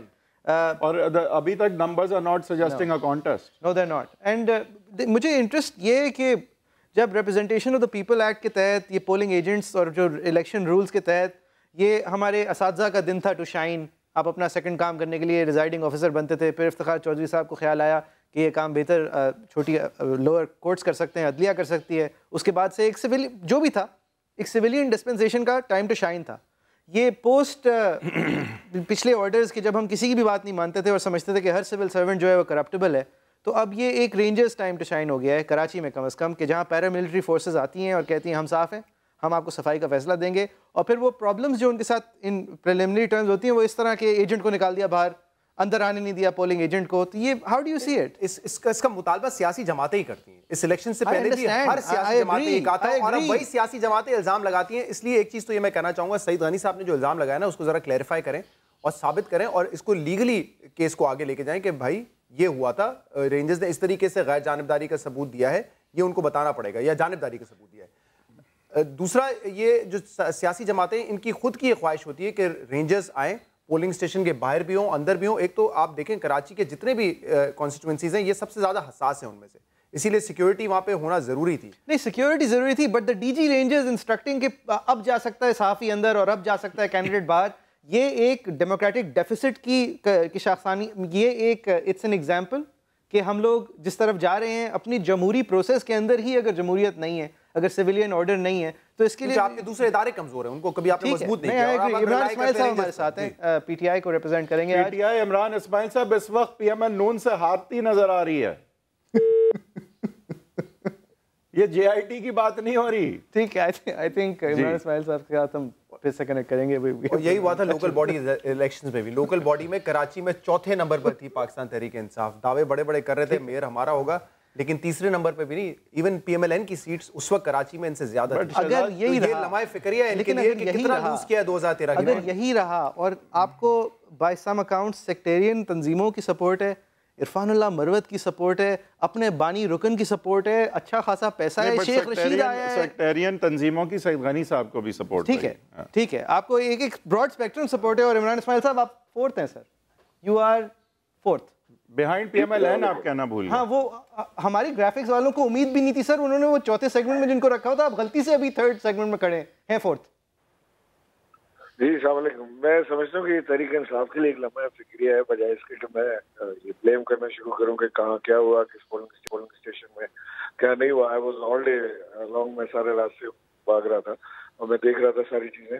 बट ये पीटीआई की अपनी तंजीम के लिए एक लम्हा फिक्रिया है कि हार जाना इलेक्शन एक दूसरी बात थी, लेकिन ये चौथे नंबर पे आना जो है, ये वाकई हमें एक अपनी पॉलिसी को रिवाइज करना पड़ेगा। कम से कम कराची की हद तक तो हमें इसको देखना पड़ेगा। लेकिन इमरान इस्माइल साहब मुझे ये बताएं कि ये जो अभी तक पोलिंग के 25 बूथ से आए हैं रिजल्ट, आपके ख्याल से ये किसी के पर्टिकुलर स्ट्रॉन्ग होल्ड के हैं और या ये एक एक्यूरेट सैंपल होगा जो कि फाइनल रिजल्ट के हवाले से? मैं समझता हूँ प्रीटी मच सेम ही होगा ये रिजल्ट के हवाले से। ये ट्रेंड यही है जो नजर आ रहा है आपको, इसी ट्रेंड पे चल रहा है, प्रीटी मच सेम रिजल्ट ही होगा। लेकिन इसमें सिर्फ एक चीज मैं देख रहा था कि अभी जो आप लोग डिस्कस कर रहे थे सईद गनी साहब को जो हैंडलिंग हुई है रेंजर्स के साथ, ये बड़ी देर से वहाँ सईद गनी साहब को 100-200 लोग लेके, और वो जो ये प्राइमरी स्कूल था चनेसर कोर्ट का, उसके अंदर गार्डन के अंदर ये बैठे हुए थे सईद गनी साहब और नबील कबूल साहब, और ना वो लोग वोट डालने जा रहे थे, ना वो लोग बाहर जा रहे थे। कई बार हमने रिक्वेस्ट की कि ये किस लिए इन्होंने बिठाए, इनको बाहर करें। तो वो फाइनली उसके बाद जब ज्यादा वहाँ रेंजर्स के साथ ये हुई कल कलामी हुई, तो उसके बाद रेंजर्स ने सबको बाहर निकाला। Everybody was asked to leave the premises. पहले हम लोग इमरान साहब एक साल में अब आप क्या कर सकते हैं? आप खुद कह रहे हैं कि पॉलिसी को रिविजिट करना पड़ेगा। तहरीक इंसाफ ने तकरीबन 7-8 लाख वोट लिया था कराची से, दूसरे नंबर पे थे अगर वोटों की तादाद की बात करें 2013 में, 22 लाख के बाद 8 लाख, यानी कि एक सिग्निफिकेंट नंबर। तो हम ये समझ रहे थे और मेरे ख्याल से आपकी भी यही ख्वाहिश होती है कि अब एमक्यूएम में अगर एक डिवाइड आ गया है तो एक वैक्यूम है जिसको आप फिल कर सकते हैं। लेकिन ये 4 सालों में क्या किया है पाकिस्तान तहरीक इंसाफ ने कराची में कि अब आप चौथे नंबर पर आ रहे हैं और पीपल्स पार्टी एक ऐसे हल्के से जीत रही है जहां पे वो सिर्फ 3-3.5 हज़ार वोट लेती थी माजी में। ये मलीर नहीं है, ये लियारी नहीं है जहां से वो रिवायती तौर पे जीतते आए हैं। अर्बन सेंटर्स में भी अगर पीपल्स पार्टी का अरूज होगा तो तहरीक इंसाफ कहां खड़ी होगी फिर? देखें, पहले तो मैंने आपको एक्सेप्ट किया कि पीटीआई को अपना रिवाइज करना पड़ेगा मामला, जो भी पीटीआई देख रही है उसको। लेकिन उसके साथ साथ ये बात भी फैक्ट है कि पाकिस्तान में सिटिंग गवर्नमेंट जहाँ पर होती है, वो प्रोविंशियल गवर्नमेंट, वो वहाँ पे इलेक्शन आराम से जीत जाती हैं, क्योंकि मशीनरी का इस्तेमाल, सारे पोस्टिंग, तबादले, ट्रांसफर, थानों से लेके रिटर्निंग ऑफिसर से लेके नीचे तक वो सारा काम वो कर जाते हैं। तो ये प्री पोल रिगिंग के अंदर तो वो मास्टर्स हो जाते हैं, तो वहाँ से बहुत बड़ा एज मिल जाता है, एक किक स्टार्ट जो है वो मिल जाता है। और सिटिंग गवर्नमेंट के लिए इलेक्शन जीतना इतना बहुत बड़ा मरहला रहता नहीं है। लेकिन हैरानगी की बात यह है कि एमक्यूएम भी बहुत लंबे मार्जिन से पीछे है, कोई बड़ी नेक टू नेक फाइट नहीं हो रही है। इसमें आपको अब ग्राउंड वर्क करना पड़ेगा। ये नहीं हो सकता कि इलेक्शन से 2-4 दिन पहले आए इमरान खान साहब कराची 2-3 तकरीरें करें और आप समझे कि उन 2-3 तकरीरों की वजह से आप इलेक्शन जीत जाएंगे, क्योंकि वो 2013 वाली वेव तो नहीं है। ये बात काफी ऑब्वियस हो चुकी है। अब आपको ग्राउंड पे काम करना पड़ेगा, अच्छे कैंडिडेट्स आपके होंगे, अच्छे लोग होंगे जो कि नजर आए काम करते हुए। शहजाद, आप हमेशा बड़े कीमती मशवरे देते हैं और आपका ये मशवरा भी बहुत इंतहाई कीमती है और इंशाल्लाह इसी पे अमल पैरा हम होंगे, क्योंकि हमारे पास और कुछ ऑप्शन है नहीं। अब अगर हम काम नहीं करेंगे रोड पे। और असल में इमरान इस्माइल साहब, ये काम की बात है, क्योंकि नजीब हारून साहब वैसे तो अच्छे शरीफ इंसान है, लेकिन वो कोई काम मतलब कोई बहुत पुराने भी हैं आपके, लेकिन सिविल इंजीनियर भी हैं, बट इंजीनियरिंग ऑफ इलेक्शन जो है नॉट धांधली वाली इंजीनियरिंग तैयार थे। मतलब one of the highest tax payers, वो भी बताया तो ही वाज अ गुड मैन। लेकिन you can't lecture to the electorate. I think आज का ये भी शायद इस हल्के में शरीफ आदमी का काम कमी था, ये भी एक गलत सिलेक्शन है उस लिहाज से। गलत सिलेक्शन, सही है। इमरान इस्माइल साहब, आपको कैंडिडेट नहीं होना चाहिए था यहाँ का। अरे वो कह रहे हैं शरीफ आदमी का काम नहीं था, आप कह रहे हैं कि आपको कैंडिडेट होना चाहिए था। मतलब इसका जवाब ऐसे ही होना चाहिए था कि 5 साल में 2 दफा अफोर्ड नहीं कर सकते आप एक इलेक्शन हारना, क्योंकि फाइनेंशियली बड़ा आई थिंक NA 246 का इलेक्शन कंटेस्ट करने के लिए खड़ा होना भी एक दिलेरी का मकाम था उस वक्त, कम से कम। Thank you very much Imran Ismail sahab, looking forward to having you on future. Faisal Sabzwari sahab कर लिया है, एमक्यूएम पाकिस्तान को रिप्रेजेंट करते हैं। फैसल साहब, thank you very much for your time. Sir, पहला सवाल ये, पहली दफ़ा आप एक मेजर इलेक्टोरेट के सामने आए हैं आफ्टर द स्प्लिट, एक कंटेस्टेड इलेक्शन में आए हैं। आपके ख्याल में एमक्यूएम का वोट मुनज़्ज़म रहा, एक तरफ रहा? आपके ख्याल में कोई इंटरेस्टिंग मार्कर्स जो आपके सामने आए अब तक? बहुत शुक्रिया मोइज़। देखें, पहले तो ये जो हल्का है ये नुमाइंदगी नहीं करता एमक्यूएम के जो रिवायती हल्के हैं या रिवायती वोट बैंक है उसकी। आपको पता है 1997 से अगर आप ले लीजिए तो पिछले 20 बरस में यहाँ हम 2008 में इंतखाबात जीत पाए थे सूबाई असम्बली के, और वो चंद 100 वोटों से। इसके माने ये हैं कि यहाँ ख़ासी मुख्तलिफ़ कौमें, कौमियतें आबाद हैं, मुख्तलिफ़ ग्रोह, सियासी, लसानी, नस्ली ग्रोह आबाद हैं, और वो अपने अपने हिसाब से यहाँ वोट देते चले आए हैं। हमारी धांधली की शिकायत के ऊपर यहाँ पर जो साहब पिछला इंतखाब धांधली की बुनियाद पर जीते थे उन्हें नाअहल किया गया, और यहाँ दोबारा इंतखाबात हुए एक ऐसे वक्त में कि जब इस हल्के में भी ख़ासकर एमक्यूएम का जो तंजीमी ढांचा है वो कोई बहुत अच्छी शक्ल नहीं रखता था। उसके बावजूद हम यहाँ इंतखाबात में उतरे, इंतखाबात में पूरी ताकत के साथ उतरे, अपने आप को मुनज़्ज़म किया, लोगों को अप्रोच किया, लोगों ने रिस्पॉन्स किया, और हम ये समझते हैं कि आज हमें मिलने वाला एक एक वोट एमक्यूएम पाकिस्तान के हवाले से किए गए तमाम तर प्रोपेगेंडे को गलत साबित कर रहा है और करेगा। जो लोग हमारी यहाँ मीटिंग्स में आ रहे थे, जो लोग हमारे यहाँ जलसों में आ रहे थे और जो लोग आज हमारे पोलिंग फैसल साहब, कता कलामी की माजरत चाहता हूं, आप जो बात कर रहे हैं ऐसा लग रहा है शिकस्त तस्लीम कर चुके हैं। तो जो रिजल्ट हमारे पास आए वो तो बहुत ज्यादा लीड दिखा रहे हैं पीपल्स पार्टी की। आपके पास क्या अतलात है पोलिंग स्टेशन से जो रिजल्ट आ रहा है, क्या ये तय हो चुका है कि पीपल्स पार्टी हल्का जीत गई है? नहीं, समा पे शायद तय हो चुका है, जियो पे और दीगर चैनल्स पे तो ऐसा कतन नहीं। इसीलिए मैंने आपसे कहा कि मैं कंफर्म कर लूं ना, आपसे ज्यादा बड़ी सोर्स तो नहीं हो सकती। तो क्या इस वक्त रिजल्ट्स हैं पोलिंग ये हल्के किसके स्ट्रांग होल्ड हैं? क्या फरमा रहे हैं? पोलिंग स्टेशन ये क्या चनेसर गोट के हैं? क्या हम ये समझें कि ये पीपीपी की मतलब स्ट्रांग होल्ड है, इसकी इतनी लीड है और अब आप लोग देखिए जो शुरू में रिजल्ट आना शुरू हुए डिस्प्यूट कर रहे हैं, जो मैं अर्ज करूं शाम के 6 बजे के करीब हतमी तो नहीं गैर हतमी नताइज आना शुरू हुए पोलिंग स्टेशन के। तो उसमें इब्तदाई दौर पर सूरत हाल ये थी कि जो महमूदाबाद का अगर कोई पोलिंग स्टेशन है तो एमकेएम पाकिस्तान का उम्मीदवार वाज़ेह अक्सरियत से जीता, लेकिन चनेसर कोट के जो पोलिंग स्टेशन है उसमें पीपल्स पार्टी के उम्मीदवार वाज़ेह अक्सरियत से जीते। याद रहे, चनेसर गोट ही वो जगह है जहां एक नहीं, दो नहीं, 4 पीपल्स पार्टी के लोगों को धब्बे भरते हुए, बैलेट पेपर के डब्बे भरते हुए रेंजर्स ने रंगे हाथों मीडिया के सामने गिरफ्तार किया है। और उन 4 में से 2 सईद गनी साहब के रिश्तेदार हैं। ये अलग बात है कि उन्होंने उनका जहनी तवाज़ुन ख़राब दे दिया है। ऐसे पागल थे कि वो डब्बे भी भर रहे थे पीपल्स पार्टी के लिए। भाई पागल था सईद गनी साहब का अगर कोई रिश्तेदार भी, मुझे नहीं पता है या नहीं है, अगर ये मेरी वो ऑब्जर्वेशन एमकेएम के लिए डब्बे भर देगा। पागल था कि सही डब्बे में जो है वो दूसरी बात हाँ, वो फिर कहते हैं नहीं इतना पागल नहीं है, वो वाला लतीफा है ना। अच्छा, दूसरी बात ये है कि मेरे पास अब तक इस इलेक्शन से पहले 2 रोज पहले जब मैंने फारूक सत्तार साहब और लिजा आब्दी साहब को इंटरव्यू किया तो उनकी कैलकुलेशन डिफरेंट थी। वो कह रहे थे 37,000 वोट लिया था इरफानुल्लाह मरवत ने और 17,000 वोट उसका जो है वो फेक काउंट हो गया। तो उनके वोट थे 20,000, हमारे वोट थे 30,000। लेकिन आज आप ये कह रहे हैं कि हमारा रिवायती तौर पर यह हल्का नहीं रहा है, तो वो 30,000 वोट लिए थे ना आपने इसी हल्के से।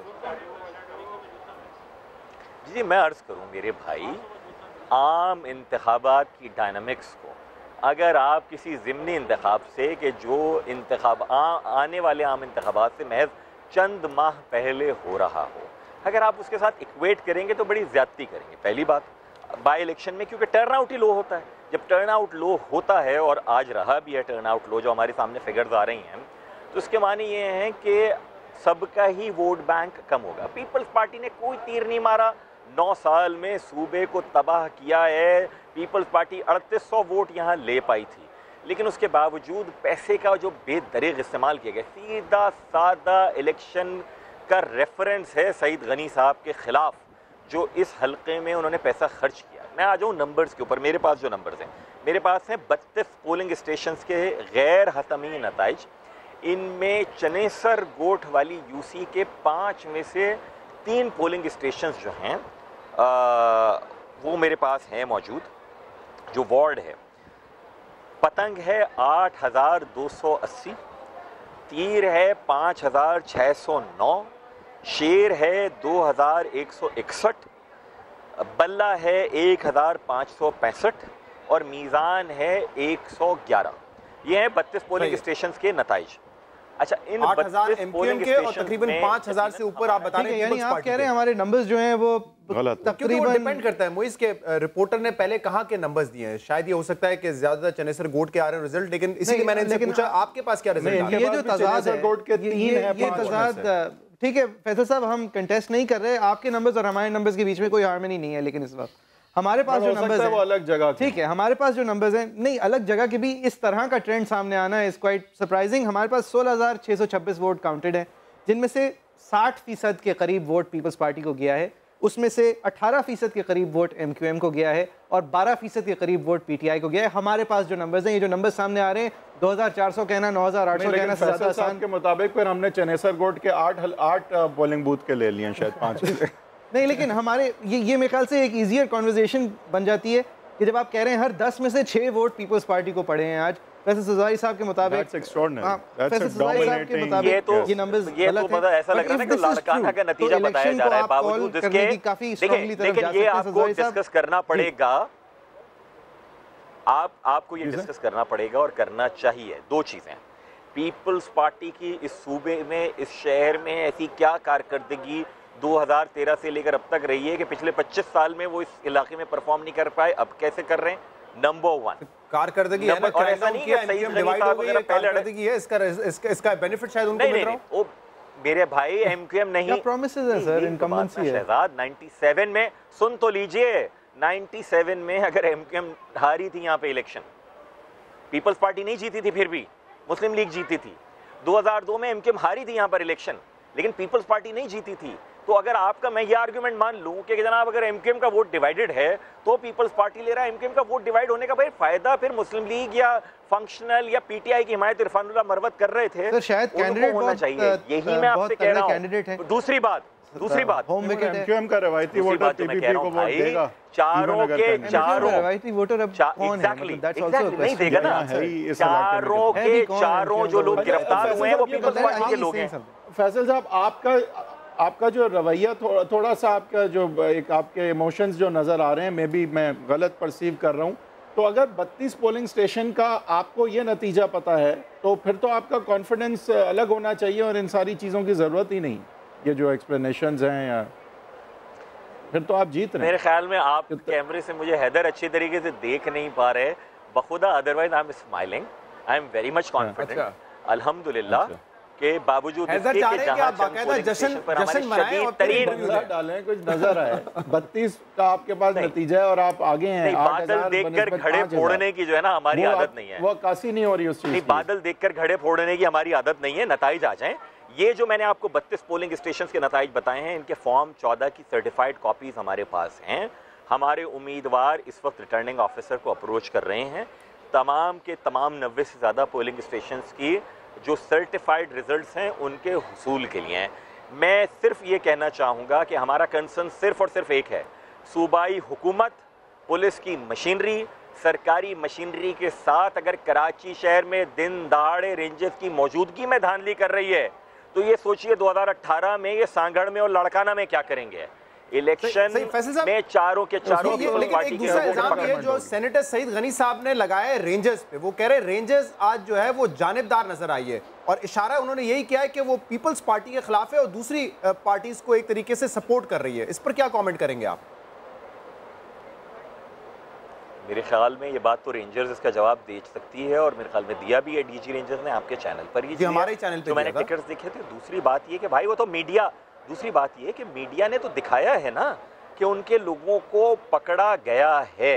रेंजर्स ने, हम ये चाहते थे कि हर धांधली करने वाले को पकड़े, हर पोलिंग स्टेशन के ऊपर भरपूर तलाशियों को आम जिसने धांधली की वो पकड़े गए। On the ground Saeed Ghani साहब रिप्रेजेंट करें या समवन एल्स टू रिप्रेजेंट। इस वक्त एक ब्रेक लेते हैं, ब्रेक के बाद हम वारी साहब के साथ और वीडियो गेस्ट के साथ भी कन्वर्सेशन जारी रखेंगे। Keep watching.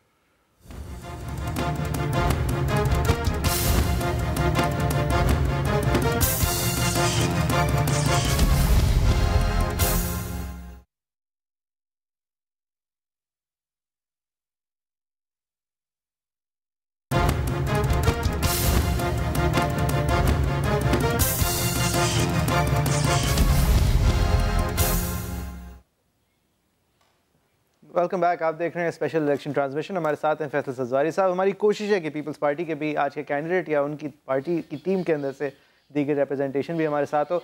ये हल्का बना रिसेंटली है, is what the information coming up. ये इसको डीलिमिट हमने एक बेहतरीन तरीका निकाला है कि मर्दमशुमारी छोड़ दें, ये ड्राइंग जो है हम फिर से कर लेते हैं, इनको भी ज़रा अंदर डाल दें, इनको भी अंदर डाल दें। और जब 2 दफ़ा एमक्यूएम जीती थी तो उस वक्त चनेसर गोट इस PS 114 का हिस्सा नहीं था। ये 2013 से जो डिलिमिटेशन हुई थी उसके बाद चनेसर गोट 114 में आए, तो पीपल्स पार्टी को तो खास एडवांटेज नहीं हमें नजर आया 2013 में।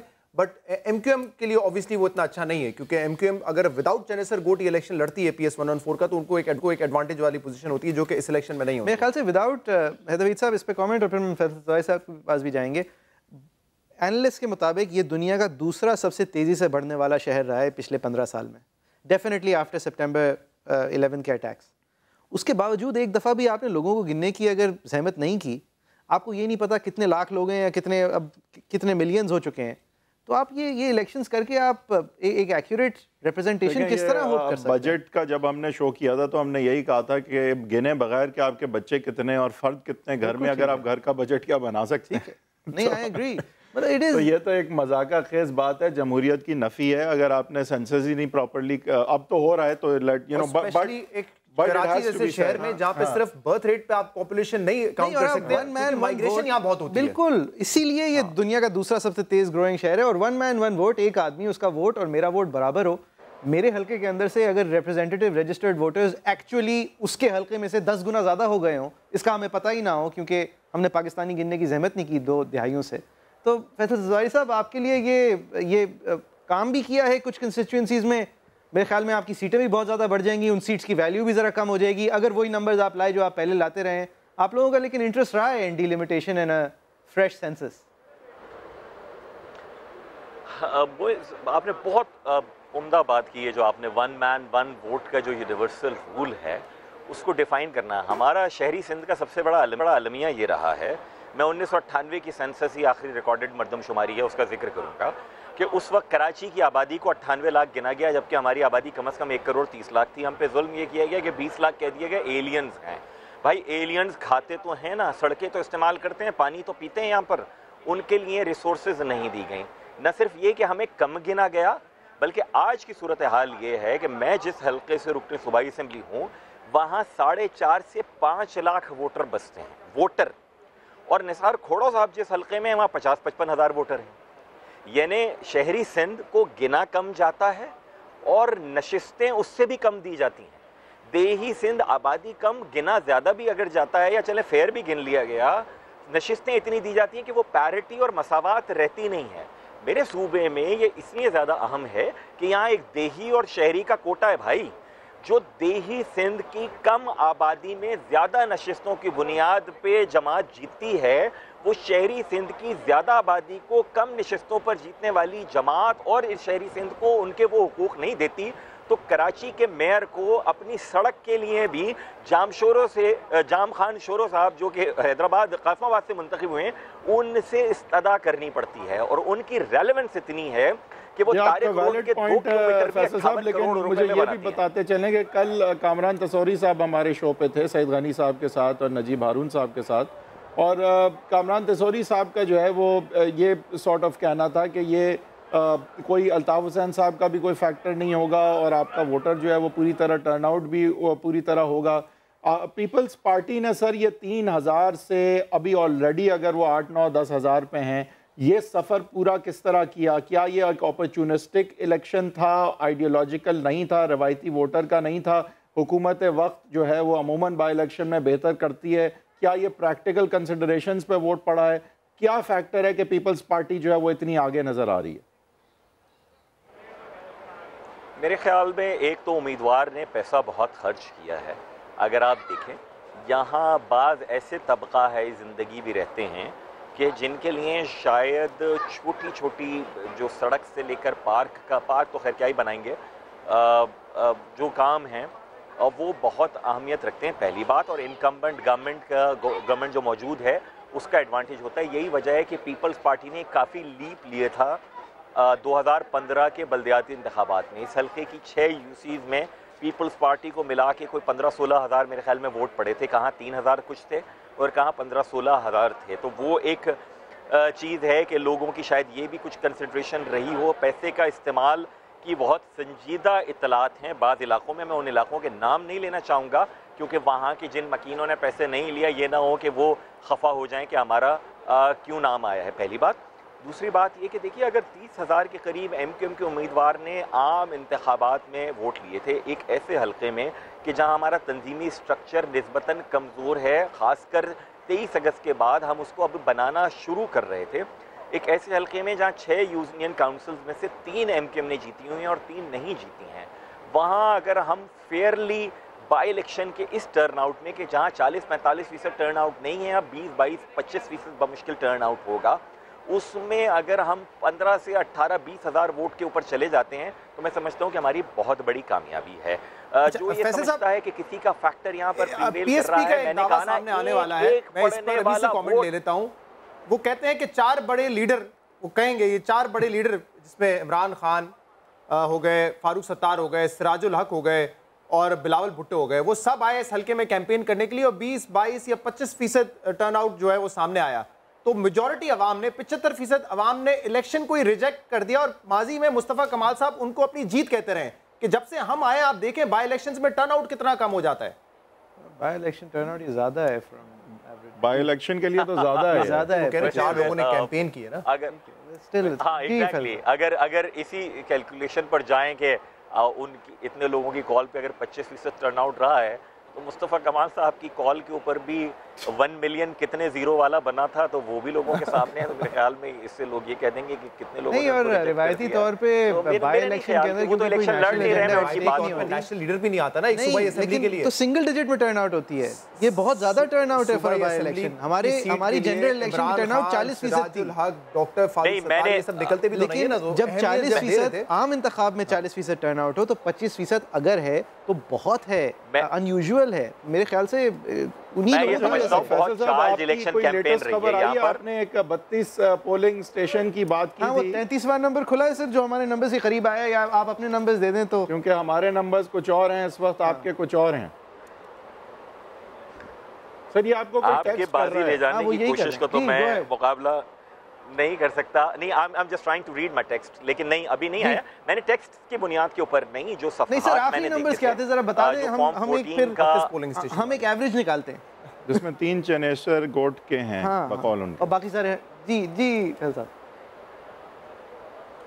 जी मैं ये आपको कहूँ कि यकीनन इम्कान इस बात का है, चनेसर गोट के बाद पोलिंग स्टेशन के हवाले से हमारे खासे शदीद तहफ़्फ़ुज़ात हैं बेस्ड ऑन फैक्ट्स कि वहाँ लोग रंगे हाथों पकड़े गए हैं। मुझे इल्म नहीं कि इन 32 पोलिंग स्टेशंस में वो पोलिंग स्टेशन भी शामिल हैं या नहीं कि जहाँ डब्बे भरने का पीपल्स पार्टी पर मैं ही नहीं, पीटीआई भी, मुस्लिम लीग नून भी सब इल्ज़ाम लगा रहे हैं। रेंजर ने इल्ज़ाम लगाया या नहीं है, पकड़े उनके लोग, वो मुझे इल्म नहीं कि शामिल हैं या नहीं है। हो सकता है कि मार्जिन बढ़े, हो सकता है नंबर्स क्योंकि बहुत डिस्क्रिपेंसी थी, मुझे बस वो नंबर्स बता दें। 8000 समथिंग एमक्यूएम 8002 मैंने आपको 32 पोलिंग स्टेशन का बताया। 8000 जी फरमाइए।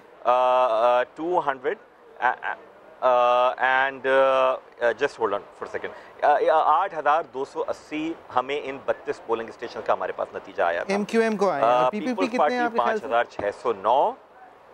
कितने सर? 5000 पार्टी को मेरे ख्याल से नहीं, ये वो स्टेटेड फिगर्स हैं। 5609 14 का और जो शेर है मुस्लिम लीग नून वो है 2161 और बैट पीटीआई है 1565 और मीज़ान जमात इस्लामी है 111।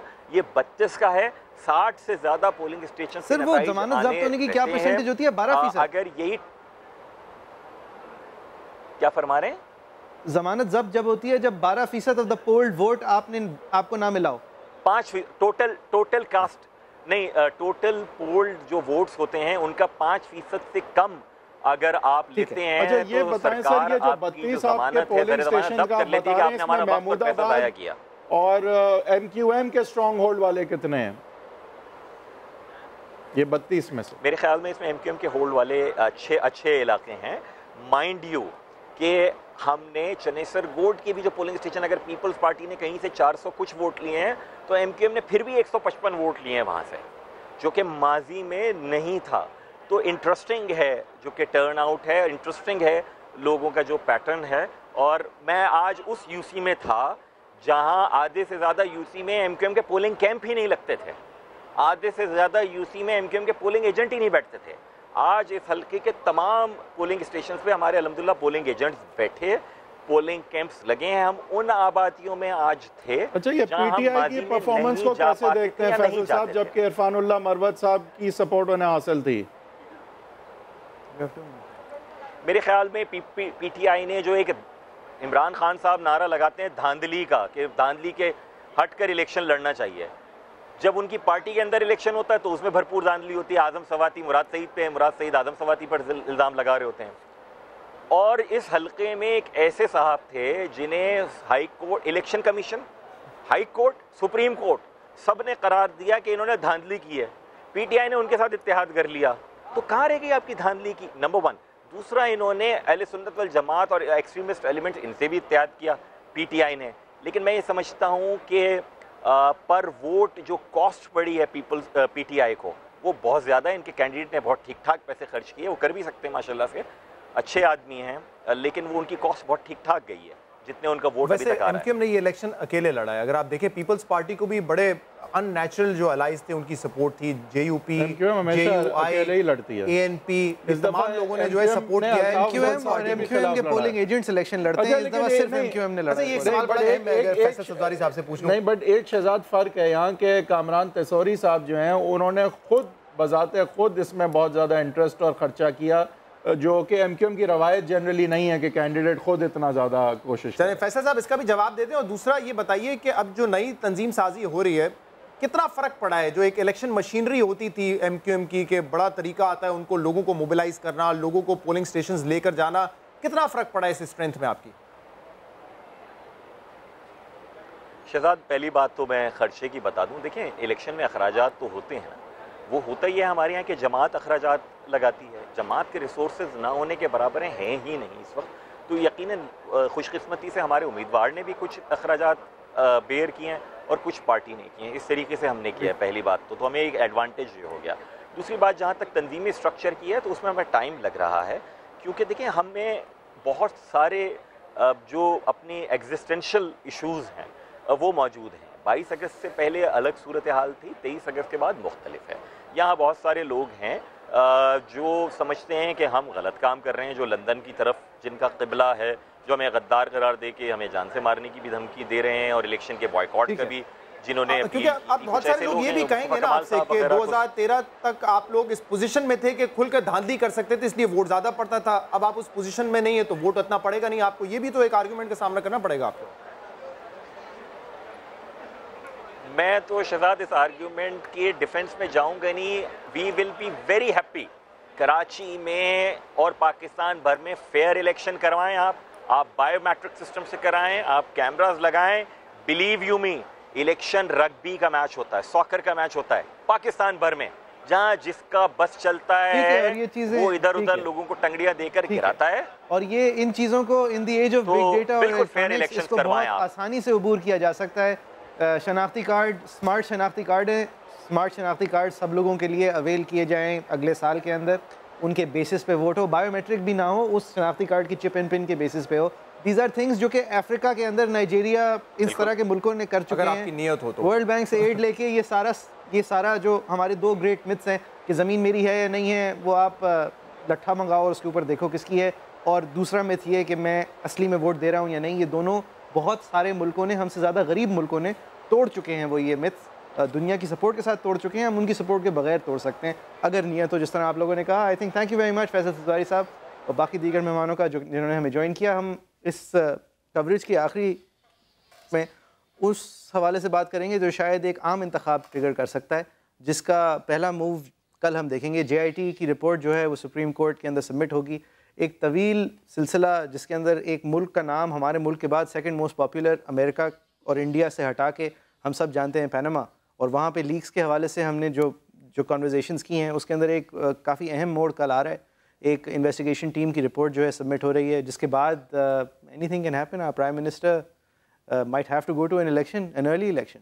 देखिए, इलेक्शन का तो अभी नहीं कह सकते, क्योंकि वर्स्ट के सिनारियो में भी ये असम्बलियाँ तो डिज़ोल्व नहीं होती अनलेस के PML नून खुद करे। लेकिन अब ये रिपोर्ट कल सबमिट होगी और इम्कान यही है कि इसकी कॉपी दी जाएगी और फिर एक समात की तारीख मुकर्रर होगी जबकि बहस की जाएगी इस रिपोर्ट पे और ऑब्जेक्शंस फाइल किए जाएंगे इस रिपोर्ट पे। ये मामलात मेरे ख़्याल से जल्द निपटाए जाएंगे, लेकिन जल्द में भी ये है कि बहुत सारा प्रोसेस है ऑब्जेक्शंस का।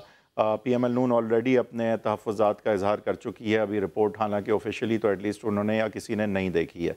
डिपेंड करेगा रिपोर्ट क्या आती है। अभी तक अंदाज़ा और इशारा इसी तरफ है कि PML नून के बहुत ज़्यादा हक में ये 13 सवालात के जवाब नहीं आएंगे। नवाज शरीफ साहब will be willing to watch an assembly. अब ये मुमकिनात क्या हैं, वो ये हैं कि सुप्रीम कोर्ट के सामने ये होगा कि अब क्या इन जवाबात की नज़र में वो ये फैसला कर सकते हैं कि ये डिस्क्वालिफिकेशन हो सकती है नहीं, क्या क्रिमिनल प्रोसिक्यूशन ऑर्डर हो सकती है, क्या अगर वो ऑर्डर होती है तो नवाज शरीफ साहब प्राइम मिनिस्टर रह सकते हैं या नहीं प्राइम मिनिस्टर। ये सुप्रीम कोर्ट ने इन पर फैसला किया। PML नून ने शायद कुछ फैसला कर लिया है, लेकिन तलाल चौधरी साहब और ख्वाजा साद रफीक साहब का जो मौक़िफ़ है वो सुना के फिर ख्वाजा आसिफ साहब का जो मौक़िफ़ है वो सुना के फिर शहजाद इकबाल साहब से भी इस पर कमेंट लेंगे। ये हम सदा इक़्तिदार तो किसी का नहीं है, सदा तो अल्लाह बादशाह, लेकिन ऐसी यादगारें छोड़ जाएंगे कि आने वाली नस्लें मियां नवाज शरीफ और उनके इन वर्करों को याद रखेगी। आप भी उसके वर्कर हैं, मैं भी उसका। स्क्रिप्ट लिखने वालों, स्क्रिप्ट तब्दील करो। तुम नंगे हो गए हो और अंपायर की उंगली उठाने वालों, अंपायर सिर्फ पाकिस्तान की आवाम है।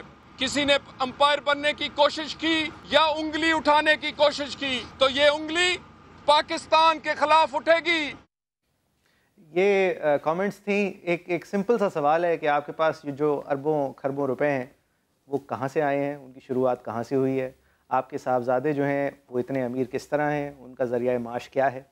जवाब में हमारे वालिद, हमारे दादा के अलावा जवाब जो है वो इस वक्त तक JIT कल सामने लाएगी कि हमारे पब्लिक स्फीयर के अलावा क्या दिए हैं, वरना नहीं दिए। और उसकी डिफेंस में शहजाद इकबाल साहब जी, मैंने ये अंडरपास बनाई, मैंने ये रोड बनाई, मैंने इतनी खुशहाली लाया। ये मैं आज ऑब्जर्व कर रहा था कि जब से ये कहते हैं कॉन्स्पिरेसी है, साजिश है, तो अगर ये साजिश है जिसपे कहते हैं बैरूनी और अंदरूनी, तो कौन कौन से एलिमेंट्स इसमें शामिल होंगे? BBC शामिल है, तो वो मैं बताता हूँ आपको। उसमें PTI है, न्यूयॉर्क टाइम्स शामिल है, सुन लें, उसमें फौज है क्योंकि हवाला ये देते हैं 5 जुलाई 1977 का और मुशर्रफ का।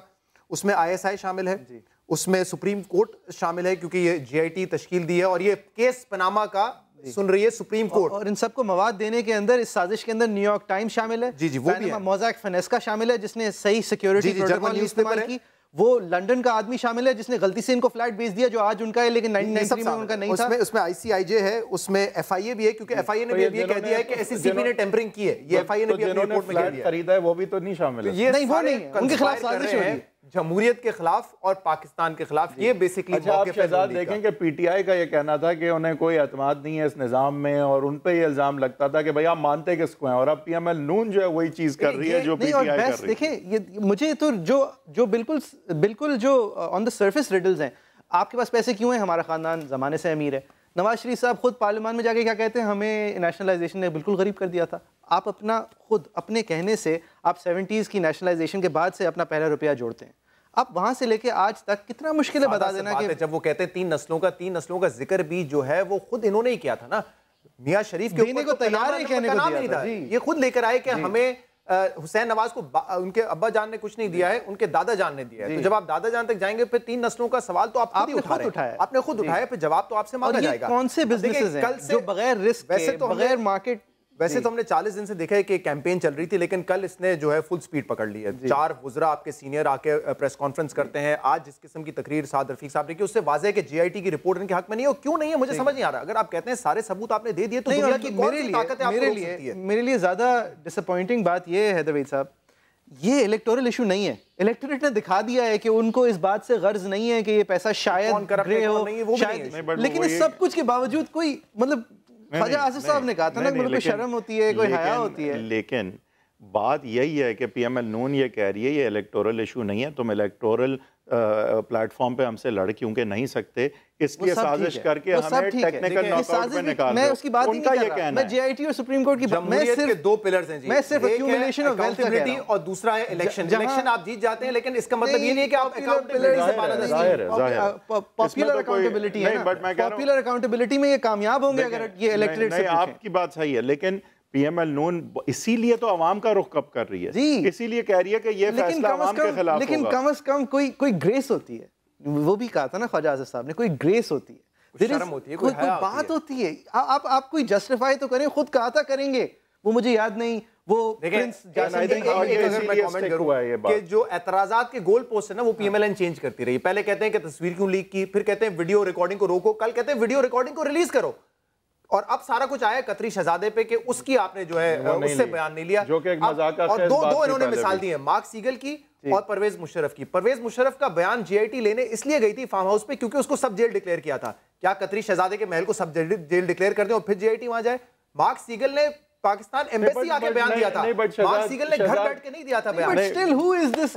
नहीं बट शहजाद, मैं खाली कर रहा हूं, इस पे भी होमवर्क नहीं करके कीपिंग इन माइंड प्रैक्टिकलिटी के कतरी रॉयल फैमिली यहां नहीं आएगी तो चले जाते सिर्फ हमारे जानवर मारने आएगी। 2 मेंबरान गए थे, मसला ये था वो कहते हैं घर पर आके दो नहीं, जगह नहीं, लेकिन फिर तो आ जाएगी। नहीं लेकिन पुट अप मतलब नहीं, देखिए अमूमन आपके जो विटनेसेस हैं आप खुद कोशिश करते हैं कि वो एक्सेस हो सकें, लेकिन अगर नहीं भी हो रहे थे तो to put it beyond doubt I think ये अच्छा पॉइंट है। लेकिन देखिए वो गए दो जेआईटी मेंबर्स, लेकिन खतरी शहजादे ने ये कहा मेरे महल या मेरे ऑफिस आके करो। वो ना पाकिस्तान एम्बेसी आने के लिए तैयार था, ना फॉरेन ऑफिस आने के लिए तैयार था, वो जुरिस्डिक्शन नहीं मानता है पाकिस्तान। लेकिन वेयर आउट ऑफ टाइम, नहीं वेयर आउट ऑफ टाइम, महल जाके भी उन्होंने कहा क्या है आप ये देखें तो मेरे वालिद साहब ने शायद मेरे सामने किसी और से कहा था कि ये शायद पैसे कहीं और चले। देखें एक रीजन है कि धांधली की बात स्टिक नहीं की और वो धरने फेल हुए, लेकिन ये बात स्टिक कर रही है क्योंकि वाकई कोई ये नहीं मानता कि इमरान खान और इसका जवाब नवाज शरीफ धांधली से वजीर आज़म, लेकिन